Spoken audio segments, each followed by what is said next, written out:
Later in the episode, we have Aditya who will show you some cool stuff with color palette creation using Adobe's Cool Air. It's a great Web 2.0 app and it's got a good strong community around it. But for now we have Michael who will show you his latest new gadget, the Omnia HD Pro, and how it compares to iPhone N97. So over to Michael. Thank you, Siddharth. Today we're going to be looking at the Samsung Omnia HD. That's the i8910, which is the phone which I've got in my hand right here. So this Omnia HD is a pretty neat phone. We were very surprised when we got it to actually see how good the phone was. First of all, it's based on the Symbian interface, which is very interesting because Symbian added with a capacitive touch screen makes it something which we've not seen before. Nokia's N97 is another touchscreen phone which we've used, but that is based on an older resistive touch based interface, and to be very honest, nobody really liked the way the N97 worked in terms of the touchscreen. A lot of the touch controls were quirky. Navigation on the screen using your finger somewhat difficult, obviously since it's a resistive touch based device. So according to me, who used the N97 and now is getting a chance to use this, I feel that the Omnia HD based on the Symbian interface is a lot better in terms of using the touchscreen and moving around. In the beginning, when we look at the phone, we see a very solid build. It's built of plastic. There is hardly any metal, but it's very hard, solid plastic. The phone itself looks pretty big. The dimensions are pretty big. That is because of a 3.7-inch screen. So if you look, the device is somewhat elongated. That's because it has a really wide screen, and it's supposedly so for the purpose of capturing video in HD. So one of the main features of this phone is that it has an 8 megapixel camera for still images, and it can capture 720p videos. So we thought it's going to be a typical camera phone based on a Java interface, with a good camera and so on and so forth. So when we got down to using the phone, we actually found that other than the camera component, the interface itself was very good, very fluid, it's pretty responsive. The controls are very intuitive to use, and you will not end up with wrong finger presses and basically mistaken gestures and such, which happen with the resistive touch screen. One of the areas where phones like this, with capacitive touch displays, where they usually go wrong, is in the way their number keypad and the QWERTY keypad work.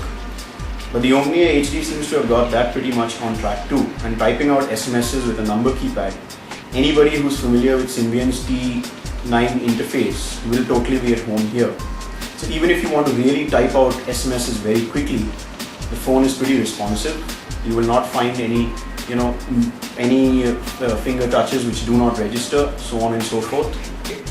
When I compare the touch-based interface, it's definitely not as good or as responsive as the iPhone, but it's not far off. I would say the difference is less than 20% when using the keypad for typing out mails or SMSs and so on and so forth. And that's pretty high praise because we've not come across a device which is anywhere close to the iPhone.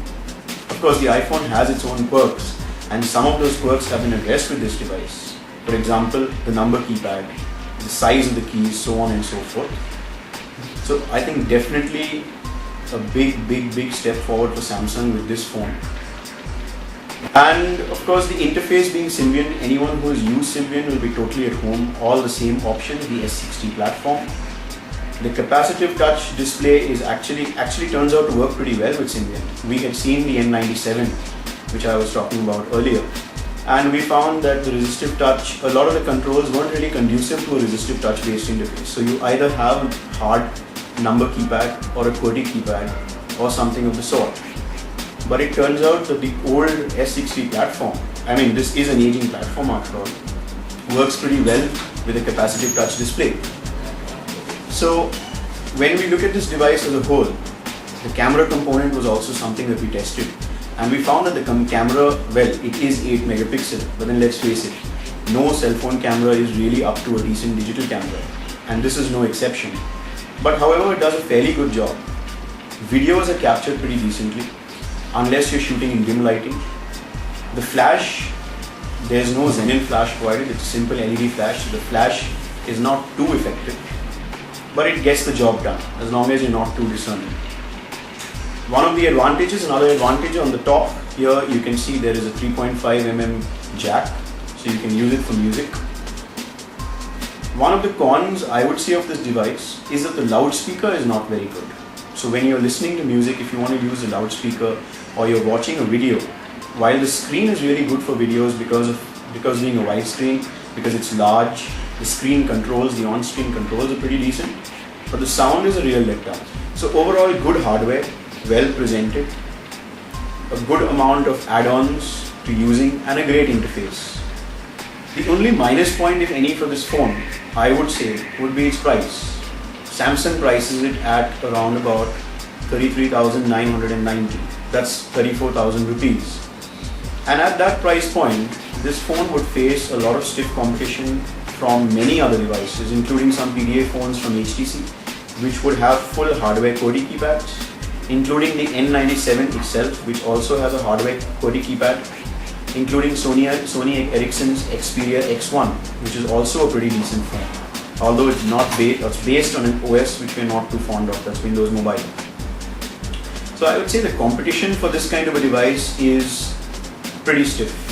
If Samsung had cleverly priced this, say around the 28,000 rupee mark, it would be a great device, a great phone at a great price. We are looking at Adobe Cool Air right here, which is one of Adobe's free online services. Bunch of ways to create a color scheme or a palette. These can be used as a design basis for any project that you might have. Create from a color allows you to churn out palettes from a set of existing rules. Don't worry if you don't know what all of these mean, as you'll find out once you start fiddling around with the options available.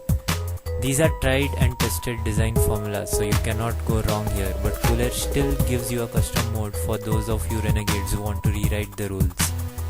The custom mode has a bunch of nodes overlapping each other, so you will need to pull them out and drag them around to create your own scheme. Each scheme throws up a bunch of RGB and hex values, so you can use the colors almost anywhere. Creating a scheme from an image is a common design approach. This is with the belief that colors picked from, say, nature photographs are natural or city photographs are urban. There are a bunch of moods available in this mode: colorful, bright, muted, deep and dark. When you select any of these modes, the nodes on the image automatically get drawn to a set of colors that reflect that mood. You can also drag the nodes individually around here. For example, I really like the color of the eye of this reptile.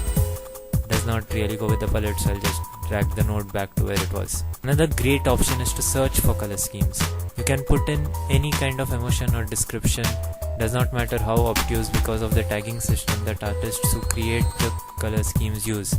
Here are a bunch of colors that relate to jeans, so this could be great for a young and contemporary blogger at college whose template on their blog.